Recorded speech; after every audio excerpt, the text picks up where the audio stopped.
Je voudrais du soleil vert, des dentelles et des théières, des photos de bord de mer, dans mon jardin d'hiver. Je voudrais de la lumière, comme en Nouvelle-Angleterre. Je veux changer d'atmosphère, dans mon jardin d'hiver. Ma robe à fleurs, sous la pluie de novembre, tes mains qui courent, je n'en peux plus de t'attendre. Les années passent, qu'il est loin, là je tombe. Nul ne peut nous entendre. Je voudrais du Fred Astaire, revoir un latte. He spent more than 2 decades as a reporter at Fox News, but now he has something to say about the network's primetime hosts. Carl Cameron, you know him as Campaign Carl, retired from his position as Fox News chief political correspondent right around Inauguration Day in 2017.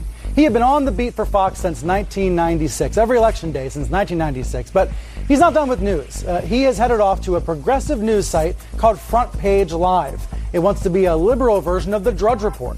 So I asked Cameron about his career move and why he left Fox in the first place. I was absolutely exhausted. Over the course of those 22 years, I'd spent roughly 2.5 to almost 3 years out of every 4 on the road, whether it was covering gubernatorial elections, the congressional midterms, and or presidential races, because I came out of New York where I believed that the only way to do it right was to get out early, get to know the candidates, and then share what you know with voters. And at the end of 22 years, with Trump at the end of the real caboose of it all, I was just toast.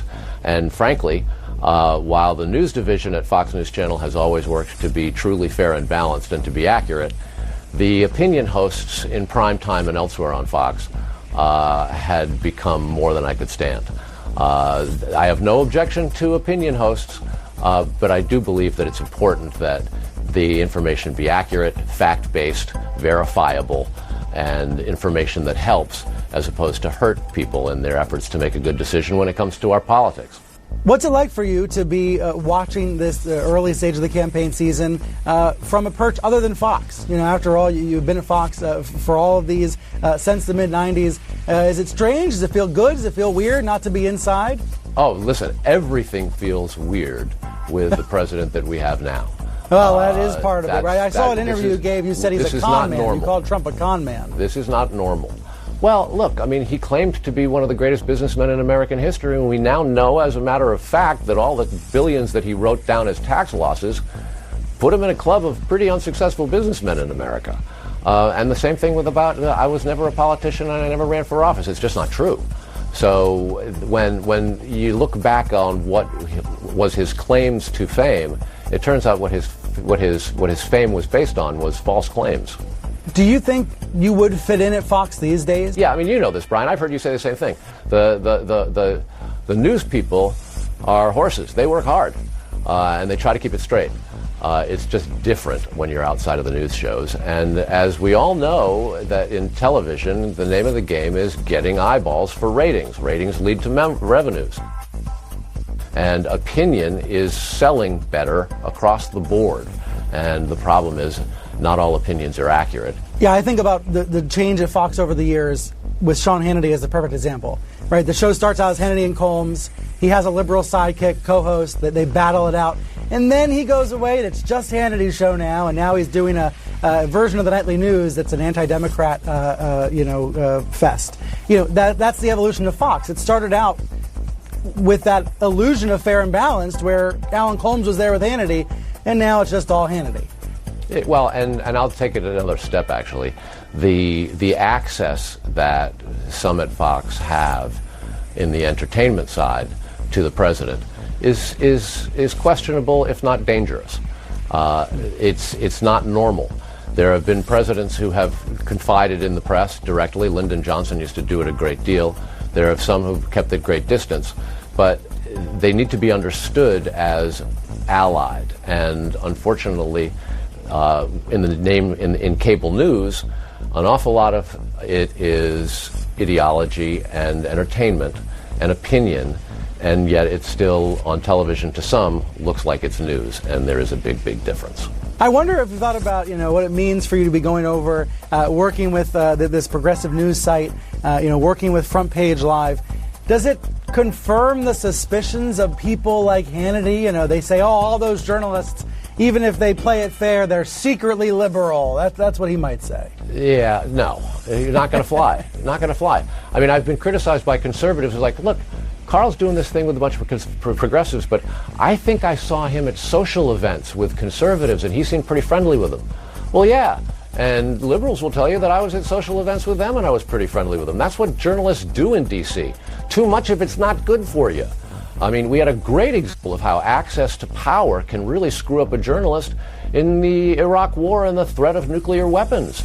The New York Times reporter had access to the vice president, and the vice president was lying to her. Access can be trouble.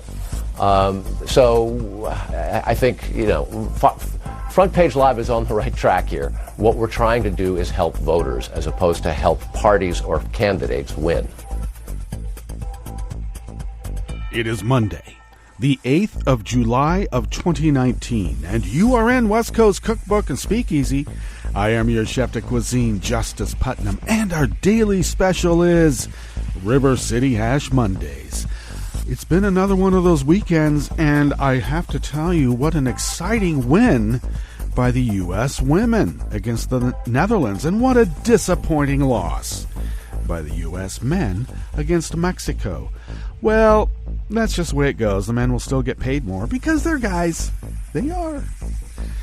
Now, as I mentioned on social media, soccer is like life. The women know how to finish, whereas the men weakly always miss the shot. Okay, they could have scored quite a few there, but soccer is a tough game. Altidore was off his wrong foot, or I don't know, he decided to go with the left foot for whatever reason, a couple of times. So it goes. But the women represented the United States admirably, and they're champions. Piers Morgan hated it. He thinks that he says his champions sing their national anthem. Well, Piers, we took your national anthem and turned it into a middling bar tune called My Country, 'Tis of Thee. And so that was mostly because, we kicked your ass so hard that, in retaliation, they burned down the White House in 1812. And then, I don't know, we didn't really kick their ass after that, but somehow we became, wary friends. And wary the Brits are. Yeah. Do you really think it was by accident that criticism from British lawmakers and I believe the ambassador about Trump was leaked for the world to peruse? Do you think that was by accident? I don't know. A wary friend might have told a few other wary friends about, hey, guess what I have? Jeffrey Epstein finally got arrested. Now, the agreement that he signed with Epstein was in the Florida district, not the Southern District of New York. The Southern District in the South called Florida. But they're charging him from activities that happened in his mansion that he actually turned into a beautiful French villa, just like Marquis de Sade would have done, except the Marquis de Sade wasn't really the sadist everybody puts him up to be. I know that that's where the term sadism comes from, was the Marquis de Sade, but he was actually describing the behaviors and actions of the Catholic Church. That's why they put him in jail. Well, and also he was kind of a scofflaw and, embezzled some money from some very beautiful women, I might add. But, French guys of a certain flavor will do that. But apparently Epstein is just enamored with French villas, and in the middle of New York, he made one. $40 million, too, it cost him. And that domicile, that residence, that address is part of the indictment for sex trafficking of underage girls. Now, we do know that Trump had a modeling agency where the whole business model was trafficking in underage, undocumented girls, like Melania. Exactly. You could almost say groomed. Where else do they groom women? Yeah, pimps groom women. And their accomplices, who are sometimes other women, will help groom the young girls into, the biz. So I see it as like no class distinction here. I mean, this is something that just supersedes, where there's money to be made and influence to be had.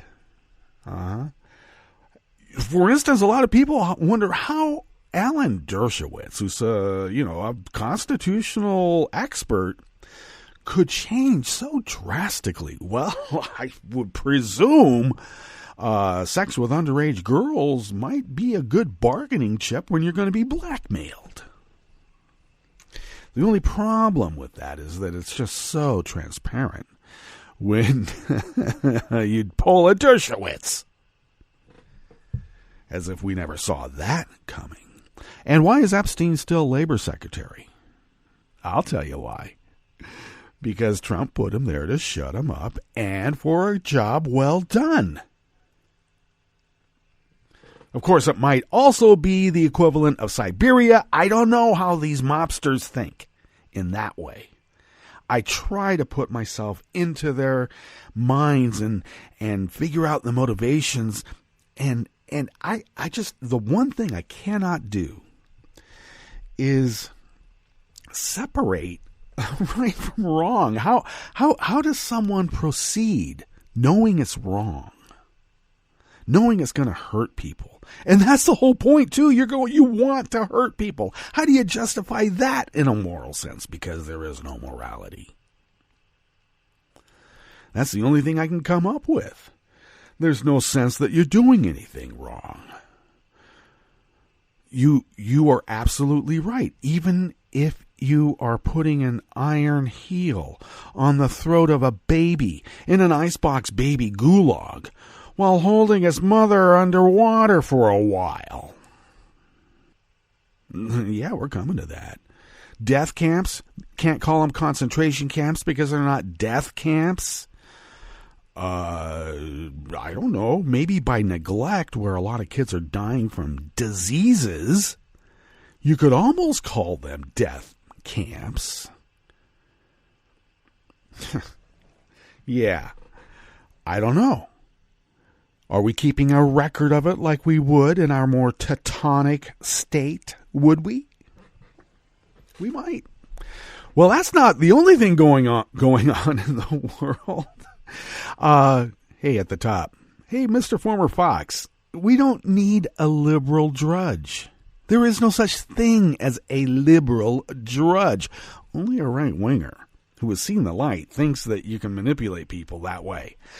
I think that we need more of a Mother Jones.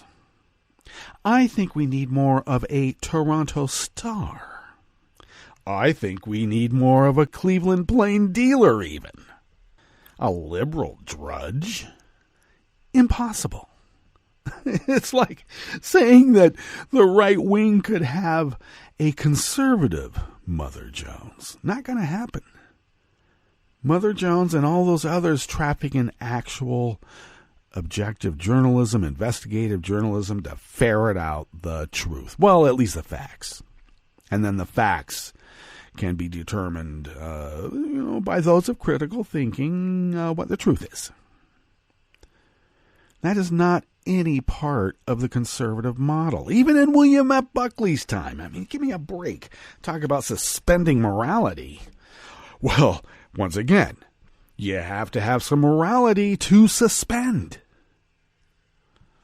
What's on the rest of the menu in the Bistro Cafe here of West Coast Cookbook and Speakeasy? Well, Trump claimed he didn't know about all those undocumented workers he hired at his Trump properties because he's going to blame Eric. Trump's Justice Department lawyers may soon pay a high price for lying to the courts. That's why they all quit. And Elizabeth Warren has a plan to save American workers from Neil Gorsuch. I hope it's binding. After the break, we then move to the chef's table where the Pope called for humanitarian corridors to protect migrants. And Australia is tracking a Chinese warship headed toward the U.S. Australia war games off the nation's northeast coast. All that and more on West Coast Cookbook and Speakeasy. Bon appetit.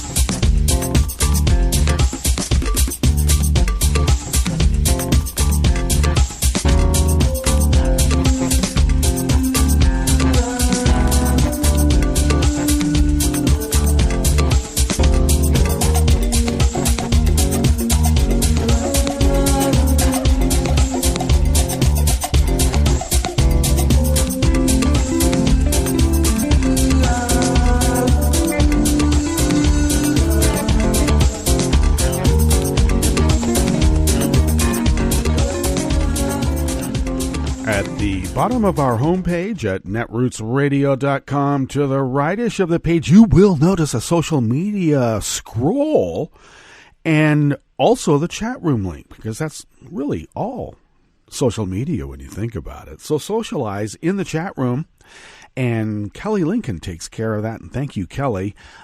I should mention that she's going to be in Philadelphia for Netroots Nation this week, by the way, after she does some very important production work here for the station. And so if you are in Philadelphia at Netroots Nation, say hi to Kelly. She may be roaming about, and we do have a table at Radio Rose, so look for our banner, Netroots Radio. It's right there.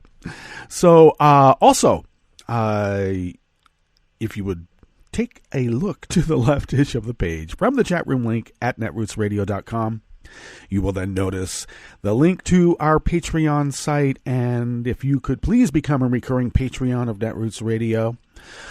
Though, really, this concern here called Netroots Radio is sustained by what we pull out of our own wallets. We would be unable to do this without you, because you are our biggest contributor, and you've been doing this for 8 years, and we have been resisting as the founders originally intended all that time, way back, even before 1812. And for 8 years, 24/7, 365, Resistance Radio has been resisting because of your generosity, and we thank you. We are always in need of funds to be able to pay the bills, but even more so now because we need to purchase newish equipment since, machinery isn't made to last, apparently. When I was a kid, there was a push to get rid of planned obsolescence. Now it's back in the business model again, except it happens even faster. So thank you for your generosity, and we will continue resisting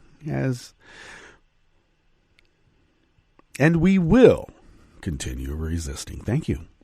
Please follow Netroots Radio on Twitter. Tom takes care of that. You can do so at Netroots Radio. So simple. Follow me on Twitter at Justice Putnam. I post the show notes and links diary on Daily Co's about 10 minutes before showtime, and then get those links out on social media. So look for it wherever you are in social media or on Daily Co's. You can follow the show on Twitter at CookbookWest and pick up podcasts by way of Spreaker, Stitcher, TuneIn, iHeart, iTunes, YouTube, and wherever fine podcasts can be found, mixed in with every other single podcast in the whole wide world. Casey Michelle of Think Progress brings us this first offering here in the Bistro Cafe of West Coast Cookbook and Speakeasy, River City Hash Mondays. Amid the ongoing immigration crisis in the U.S., Trump claimed this week that he did not know that his own properties had hired numerous undocumented migrants as longtime employees. Well, he had hired them for so long, they were able to build whole villages in their countries of origin when they retired. Asked specifically about undocumented employees at Trump's numerous golf clubs, Trump pleaded ignorance to the New York Times on Friday. I don't know because I don't run it, says the guy who has to micromanage down to the swaths of fabric for each and every resort's windows. Trump said when he was asked about the immigration status of workers at his golf courses, but I would say this, probably every club in the United States has that, because it seems to be, from what I understand, a way that people did business. From what I understand. You mean like when you hired those Polish workers and didn't give them hard hats so they stood out in a crowd? You mean the fine you paid for those undocumented workers that were just the way that people did business? Oh, why did you pay a fine? Because they sued you for not paying them. Okay. Now he says it's not him that made those decisions. He's going to pass it off on to Eric. Trust me, Eric is not going to make that kind of a decision. Eric's not going to make a decision on fabric swaths without Big Daddy telling him it's okay. One former employee, an undocumented migrant from Guatemala, told CBS News that her bosses at the Trump National Golf Club in New Jersey knew she was not authorized to live in the U.S., but hired her anyway. Now some of those fired her are requesting a sit-down meeting with Trump himself. Well, I wouldn't do that. Don't bring your kids.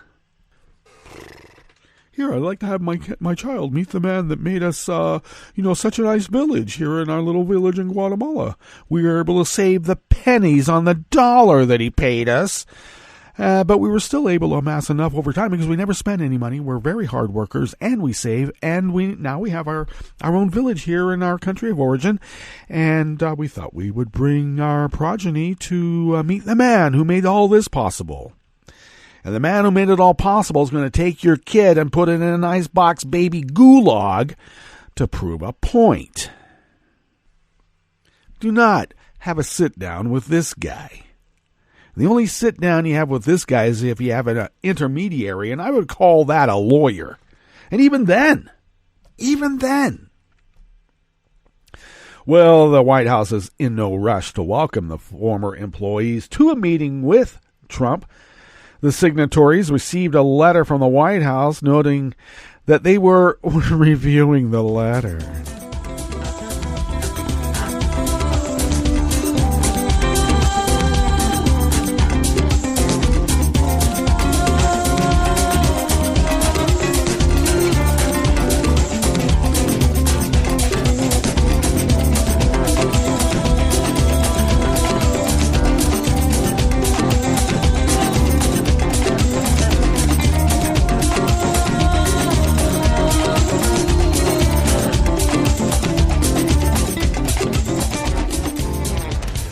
Millhiser of Think Progress brings us this next offering here in the Bistro Cafe of West Coast Cookbook and Speakeasy. Late last month, the Supreme Court determined that the Trump administration lied about its real reason for wanting to add a question to the 2020 census form, asking if each respondent is a U.S. citizen. Less than 2 weeks later, as a team of lawyers led by the ACLU laid out in a remarkable brief filed in a federal district court, Trump's Justice Department is entangled in an entirely different web of deceit. The brief, moreover, references a forthcoming motion for sanctions against the government attorneys who litigated the case. You know, the ones who have just quit en masse. There is a lesson here for officials throughout the government. If you play ball with Donald Trump, you're likely to get smacked with a fastball right across your temple. Census Bureau officials warned Secretary Wilbur Ross not to add the question because it was, quote, likely to lead to a 5.1% differential decrease in self-response rates among non-citizen households, end quote. However, as a leading Republican gerrymanderer revealed in files discovered after his death, the question would allow congressional seats to be allocated in a way that, quote, would clearly be a disadvantage to the Democrats and advantageous to Republicans and non-Hispanic whites, end quote. Rather than disclose its real reason for adding the question to the census form, which Roberts was begging them to do, he wanted to put it on. Just don't lie to me and have it on paper where you lied. I can't do it. Well, the Trump administration implausibly claimed that it added the question to aid the Voting Rights Act enforcement. You know, the one that they decimated? That Voting Rights Act, they say that they are now the champions of saving. That rationale, according to the Supreme Court's opinion in Department of Commerce v. New York, quote, seems to have been contrived, end quote. Well, indeed. While the New York case was making its way through the courts, the Justice Department repeatedly made another claim that turns out to be false, or at the very least, that the Trump administration itself now claims to be false. The ACLU brief filed on Friday lists 12 separate occasions where Trump administration lawyers claim that, quote, the census forms must be finalized for printing by the end of June 2019, end quote. Because of this claim by Trump's Justice Department, in at least, I remind you now, folks, in at least 12 instances. That's not a baker's dozen, that's a true dozen. Now, because of this claim by the Trump Justice Department, courts processed this case on an unusually expedited basis. Among other things, the Supreme Court invoked a rarely used procedure that bypassed review by a federal appeals court and allowed the nation's highest court to review a trial court's decision directly. Not long after the Trump administration lost in the Supreme Court, however, it started singing a different tune. Though Justice Department lawyers initially signaled that they were giving up the fight to defend the citizenship question, they were later contradicted by Trump himself. On July 3rd, they told a federal judge that they've been, quote, instructed to examine whether there is a path forward consistent with the Supreme Court's decision that would allow us to include the citizenship question on the census, end quote. The problem with this instruction should be obvious, however. July 3rd is after the June deadline. That means one of three things. Either the Justice Department lied when it claimed there was a June deadline, or it is lying now, or it didn't bother to do its due diligence to determine whether its own statements about a June deadline were false. Well, of course, obviously these career Justice Department lawyers have never worked in business for Donald Trump. No lawyer that has ever worked for Donald Trump or come up against Donald Trump trusts this guy. He'll undermine his own lawyers. That's why when his lawyers meet with him, they come in a group, take notes to corroborate what was going on because Trump will lie what was said and what was agreed upon. This is Trump's history in business. It's not an unknown commodity. Well, there are sanctions that can be made against these Justice Department lawyers for pursuing these lines. Of course, it would be Roberts himself that would decide upon these sanctions. And do we really expect that he would? Though the conservative chief rejected one particular Trump administration lie, much of his opinion appeared sympathetic to the idea of a citizenship question as, well, I got to say, I mentioned it right off the top. Roberts was begging them to allow him to decide to put that question on the census, but they just can't lie on the record. But let's be clear. Roberts didn't pursue this particular stance because out of a sense of loyalty or fealty to the rule of law. He didn't take this stance because of some great conviction in which he needs to save the great experiment. I mean, after all, Roberts has his own legacy to uphold.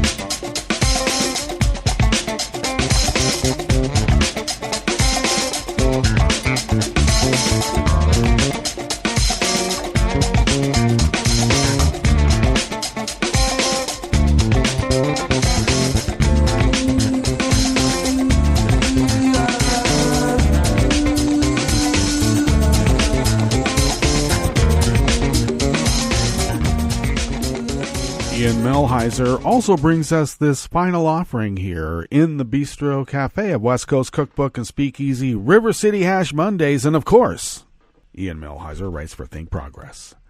Neil Gorsuch's first major opinion after he gained control of a Supreme Court seat that Senate Republicans held open for a year until Trump could fill it was a decision allowing employers to force their workers to sign away their right to sue their employer. Under Gorsuch's decision, workers who refused to give up that right could be fired on the spot or not even hired. The decision in Epic Systems v. Lewis was 5-4 along partisan lines, because the days of a unanimous Supreme Court are from those quaint times when people actually believed in the rule of law and the great experiment. On Friday, Senator and presidential candidate Elizabeth Warren released a plan that, among other things, would significantly mitigate the damage Epic Systems caused to American workers' ability to assert their rights in court, because what we're talking about here is forced arbitration. If you think that you have a problem with your employer, you go through forced arbitration. Oh, and no more class action suits for you. You have to bear the full brunt of those legal costs by your own little lonesome. I know that we've been stealing $5 a week from you here and $10 a week there, and it adds up to, $75 a week or more.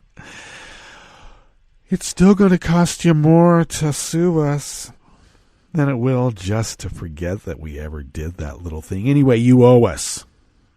You think it's easy getting a job out there? Go try. Well, I guess our forced arbitration judge says, they have decided in your favor, and they penalized us, slap on the wrist. Thank you, Neil Gorsuch. Well, Elizabeth Warren has a plan for that. And do go to the link at the Show Notes and Links Diary to read the more comprehensive description of Elizabeth Warren's plan. And Ian Melheiser spells that out rather comprehensively. So let's get to our break. And when we get back from that break, we're going to go through weather from around the world and finish up with the stories that we have curated for you today. You are listening to West Coast Cookbook and Speakeasy, and we will be right back. You are listening to netrootsradio.com. Please hang up and try again.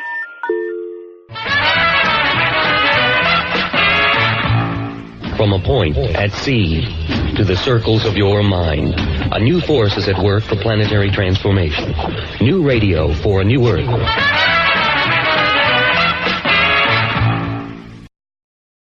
This is Take Two Movie Review. I'm Mike Friend. This week, did you hear the one about the female late-night TV host?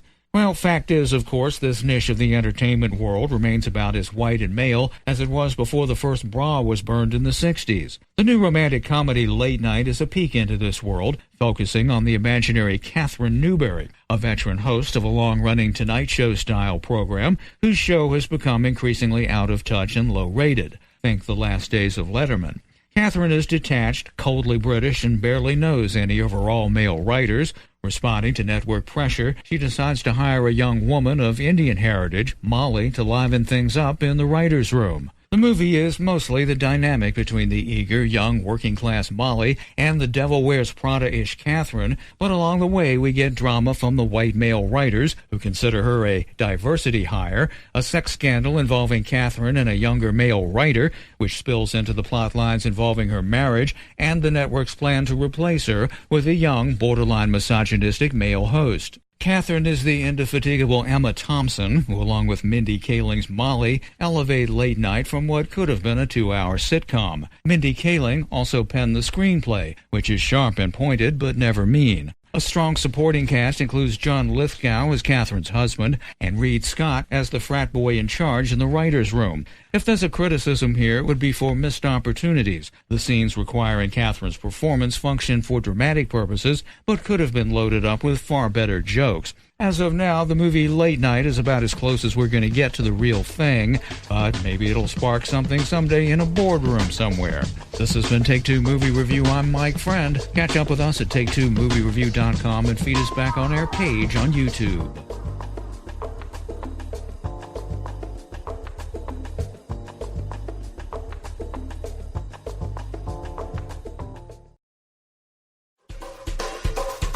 This is Scientific American's 60-Second Science. I'm Christopher Intagliata. If you attend science conferences, ever pay attention to who in the audience asks questions? Geneticist Natalie Tellis did, and she noticed something off. The entire first day of the conference, I was the only woman to ask a question. And I thought, wow, that's kind of weird, right? So, being a scientist, she decided to systematically study who asks questions at scientific conferences. Together with colleagues at Stanford University, where she was based at the time, and others at Emory University in Atlanta, she recorded more than 2,000 questions from hundreds of talks at 8 different scientific conferences. After assigning either male or female designations to question askers, which the researchers acknowledge in the paper doesn't fully capture the spectrum of gender identity, they found that women ask far fewer questions than a representative result based on their numbers.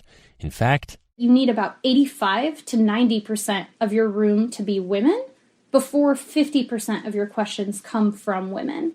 But Tellis did identify a possible solution. Halfway through the Biology of Genomes conference in 2015, Tellis started tweeting some of her preliminary findings about how few women had been asking questions compared to their relative numbers at the meeting. That information sparked a public discussion and a policy change from the conference organizers, who instituted a new rule that the first question at every talk had to come from a scientist still working towards her PhD, in the hope that that approach would produce a more diverse set of question askers. And it worked. Before our intervention, about 11% of questions came from women, which is 1/3 of what you'd expect. After our intervention, you get more like 35% of questions coming from women. It's actually what you'd expect from that audience. The analysis is in the American Journal of Human Genetics. And Tellis says that strategy of simply publicizing the problem has been effective at other conferences too, getting more women to not only attend, but to participate in scientific conferences. A lot of women have messaged me and said, oh, I asked my first question at a conference when I saw this work or stuff like that. And I hope that that means that people are taking advantage of that incredible opportunity to really add their voice, not just their face in the conference photo, to that scientific community. Thanks for listening. For Scientific American's 60-Second Science, I'm Christopher Intagliata. This program is presented by the Centers for Disease Control and Prevention.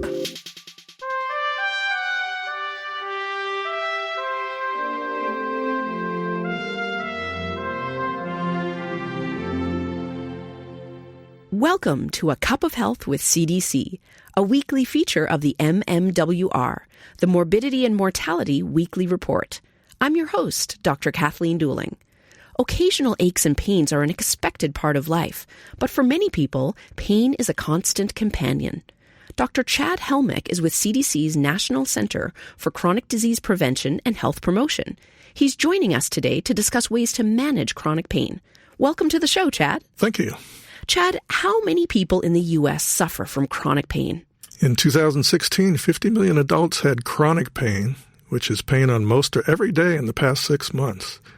More interesting, though, is that 20 million people have high-impact chronic pain, which is chronic pain that also limits their work or life activities on most or every day in the past 6 months. This is a problem because chronic pain is associated not only with symptoms, but with anxiety and depression, reduced quality of life, and the risk of opioid problems. What are the most common causes of chronic pain? The most common causes generally relate to bones and joints, like low back pain and arthritis, but there are many other causes: headaches, sickle cell disease, fibromyalgia, surgery and injuries, and many, many others. Is chronic pain more common in any particular group of people? Yes, it occurs at all ages, but it's more common in older middle-aged adults and in the oldest 85 and older. It's also more common in women, poor people, and those who live in rural areas.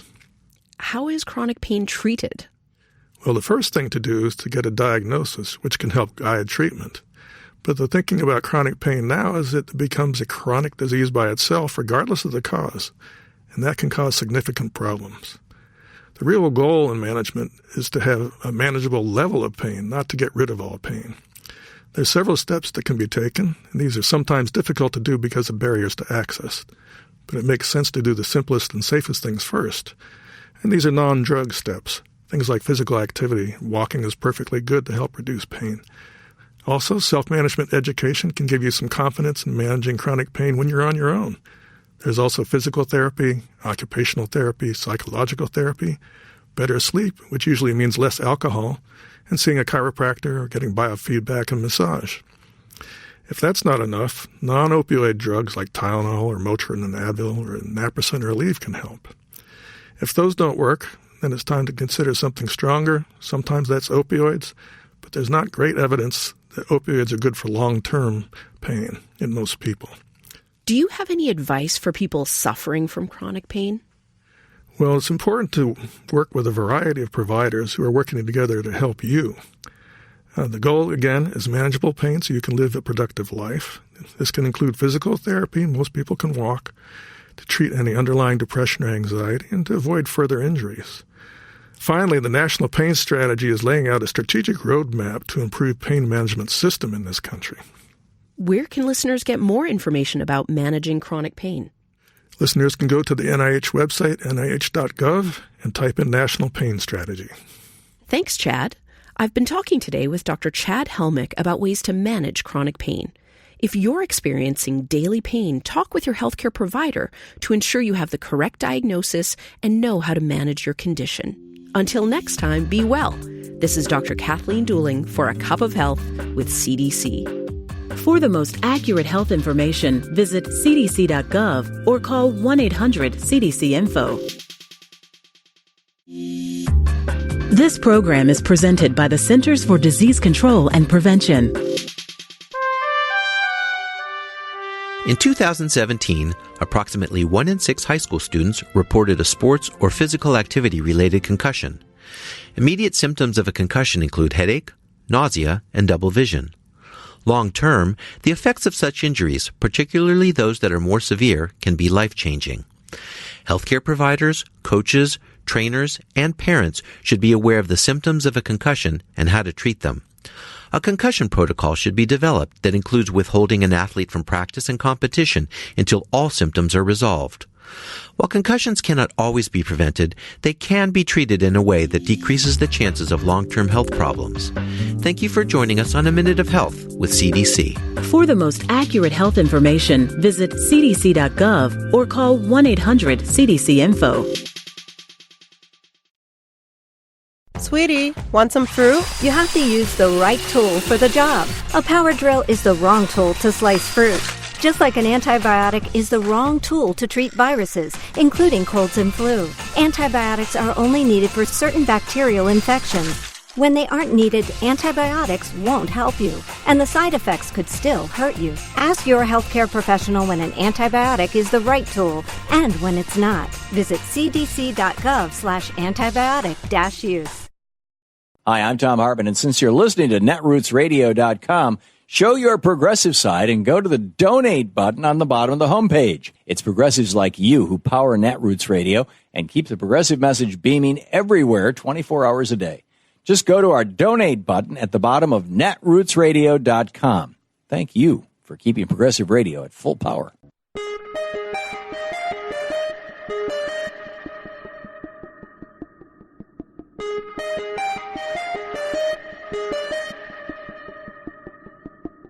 The Supreme Court has ruled that a towering 40-foot-tall Christian cross may remain on public land in Blandesburg, Maryland.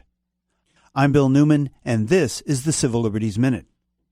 It's hard to reconcile this recent Supreme Court decision called American Legion versus American Humanist Association with the First Amendment guaranteeing a wall of separation between church and state. The Supreme Court prior to this has consistently ruled that the Establishment Clause prohibits any governmental action that favors one religion over another. There is, however, a silver lining. The Supreme Court's ruling was narrow and based on the facts and circumstances surrounding this particular monument, which is nearly 100 years old and evocative of what the court says is the particular symbolism singular to memories of World War I.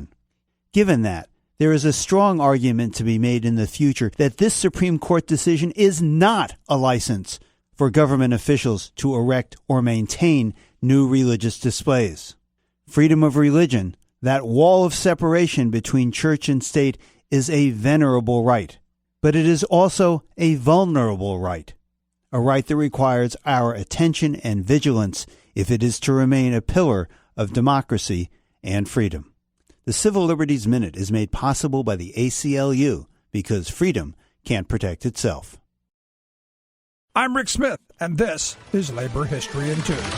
On this day in labor history, the year was 1862. Ella Reeves' mother Bloor was born in Staten Island, New York. She was a labor activist who investigated child labor in glass factories and mines. She also worked undercover in meatpacking plants to verify for federal investigators the horrible working conditions described by Upton Sinclair in his famous book, The Jungle. Ella Bloor ran for lieutenant governor of New York on the socialist ticket in 1918. In 1919, she helped to found the Communist Party of the United States of America, and later served as a delegate to the Second International. When she returned from the Soviet Union, Bloor hitchhiked around the U.S. while writing articles for the Daily Worker newspaper. Bloor worked closely with many notable progressives, including labor leader Eugene Debs. She was a founding member of Debs' group, Social Democracy of America. She agreed to write a children's column for the organization's newspaper before moving on to other political organizing. Later, she rejoined Debs in the Socialist Party of America. She helped fellow socialist Upton Sinclair gather information about the Chicago stockyards that became the basis of his book, The Jungle. In fact, Sinclair sent Ella with Mr. Bloor to pose as a couple to gather information about the stockyards. They were not married, but Ella adopted the name Mother Bloor. Bloor died on August 10, 1951. Her legacy includes the autobiography We Are Many. The book inspired Woody Guthrie's song The 1913 Massacre. The song recounts the story of a massacre of striking copper miners in Calumet, Michigan at a Christmas party that Bloor attended. Take a trip with me in 1913. Labor History in 2 brought to you by the Illinois Labor History Society and The Rick Smith Show. For more information, go to laborhistoryin2.com, like us on Facebook, and follow us on the Twitters at Labor History in 2.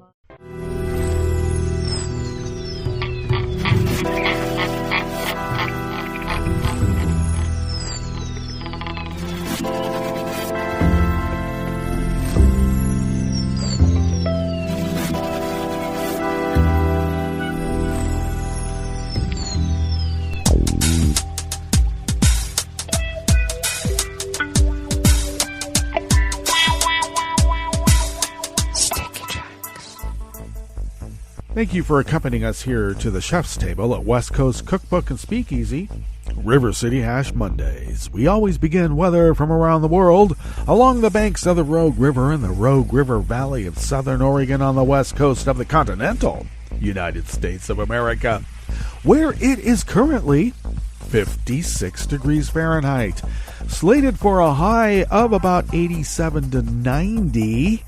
Oh my. Partly cloudy conditions throughout the day. Winds will be light and variable, though will be picking up out of the northwest to 5 to 10 miles per hour later on, late this afternoon to early evening. Overnight lows in the low 60s. Highs tomorrow in the mid 70s to low 80s, though we have a 50% chance of showers and light and variable winds. So we'll be looking forward to that. I hope it's not the kind of thunderstorm, lightning strike type of showers. We don't need that. But that's not really in the forecast, though the confluence of hot and cold is present here in the region, and we could. In fact, Portland, which is really, quite a few hundred miles away, still, they had funnel clouds, tornadoes wanting to touch down in Portland, outside of Portland. That's a confluence of hot and cold. Grass pollen is high. The air quality index is at 19 parts per million, and the UV index, daytime UV index, is very high at 9. Do take care if you have that number. Barometric pressure is falling at 29.77 inches. Visibility is at 9 miles, and relative humidity is at 82%. Weather from around the world is brought to you by people's personal weather stations that they purchased. These people planted these purchased personal weather stations somewhere on their property, and these people positively live around the world. London is 72 degrees and fair. Paris is 77 and sunny. Rome is 94 degrees and fair, and they don't have a heat advisory. My gosh, they usually, if they get to be 85, that's when they start telling everybody, our electricity is going to kick off. Get your gelato now. Kiev is 72 degrees and fair. Kabul is 87 degrees and fair. Hong Kong is 84 and mostly cloudy. Tokyo is 68 and cloudy. Sydney, Australia is 53 degrees and clear. San Francisco, California is 55 degrees cloudy with a wind advisory for small craft on the bay and offshore. And New York is 72 degrees Fahrenheit with a rain shower. I don't see any forecast for winds, so do take an umbrella. And that is weather from around the world, brought to you by people's personal weather stations that they purchased. These people planted these purchased personal weather stations somewhere on their property, and these people positively live around the world.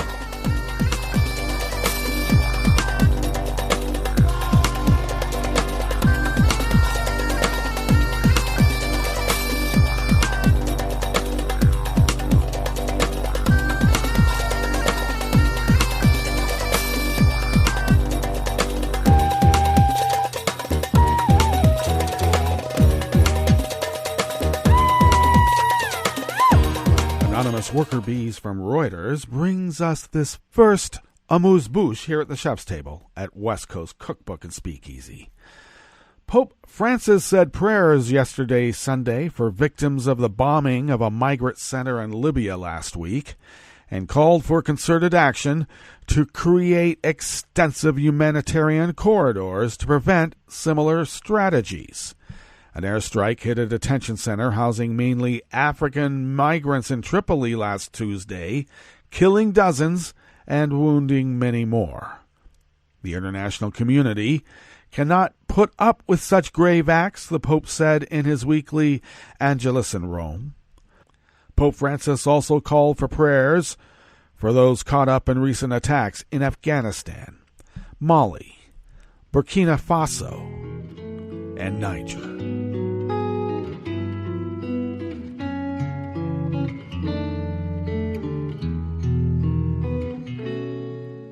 Je te donne, c'est mon amour pour la vie entière.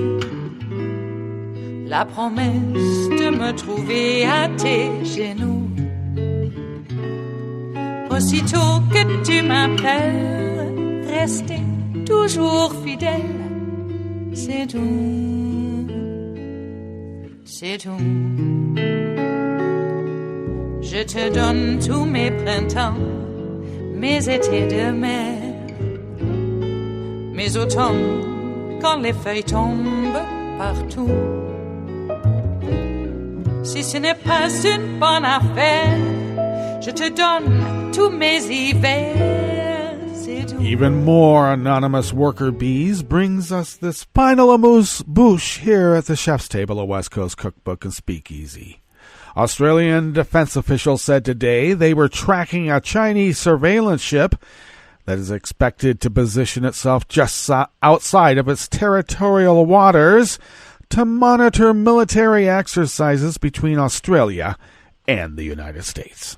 Around 25,000 Australian and U.S. military personnel on board battleships equipped with strike jets will, over the next month, participate in biannual Talisman Sabre War Games. Lieutenant General Greg Bilton, Chief of Joint Operations at the Australian Defence Force, said the Chinese surveillance vessel was probably headed to Australia's northeast coast to get first-hand look at the military exercises.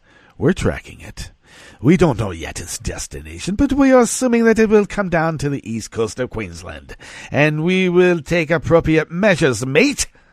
Bilton told reporters in Brisbane, which is the state capital of Queensland, and the mate part was interjected in this reporter's opinion because, you know, when you're doing a bad Australian accent, you got to have mate in there, right, mate? Relations between the U.S. and China have soured in recent months, really, amid a trade war and perceived Chinese assertiveness in the Pacific, encapsulated by Beijing's artificial island building in the disputed South China Sea. Well, yeah, I would consider that to be, Chinese assertiveness. China claims most of the resource-rich South China Sea, through which about $5 trillion in shipborne trade passes every year. Brunei, Malaysia, the Philippines, Vietnam, and Taiwan also have claims on the waterway. Well, wait a second. Where's the United States? What's our resources doing under their water? Australia and China are also competing for influence in the South Pacific, a sparsely populated region that control vast swaths of resource-rich oceans for those of you kids who have never taken a geography lesson or looked at a map. News of the Chinese surveillance ship approaching Australia follows the unannounced arrival of 3 Chinese vessels in Sydney last month on the eve of the 30th anniversary of the Tiananmen Square pro-democracy protest. Stand in front of these, the Chinese said.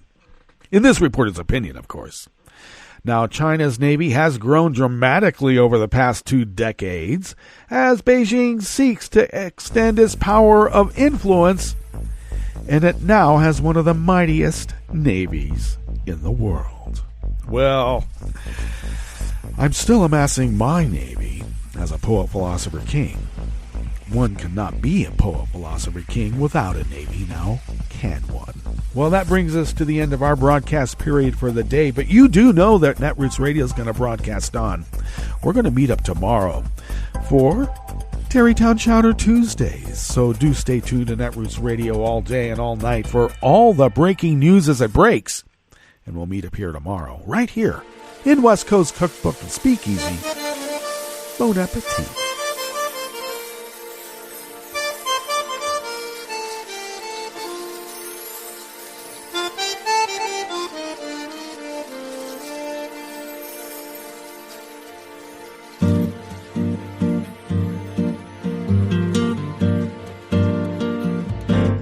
Je voudrais du soleil vert, des dentelles et des théâtres, des photos de bord de mer, dans mon mon jardin d'hiver.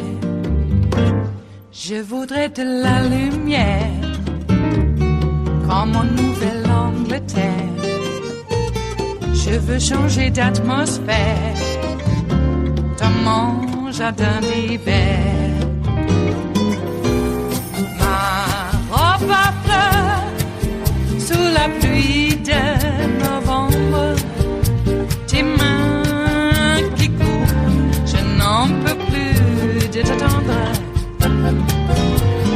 Les années passent, qu'il est loin, là je tombe.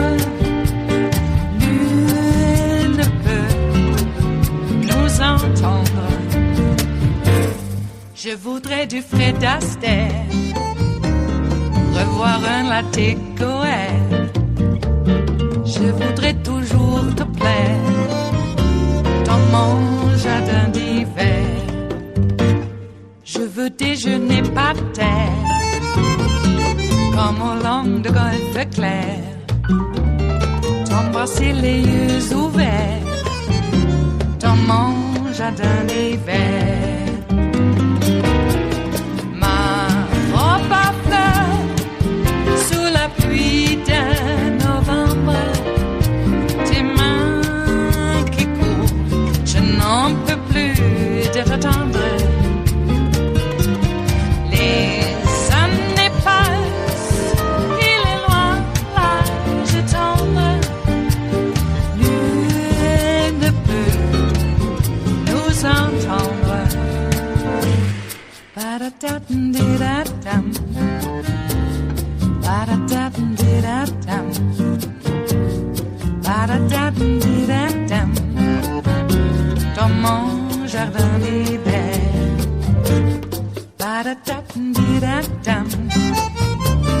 Ba-da-da-dum-di-da-dum.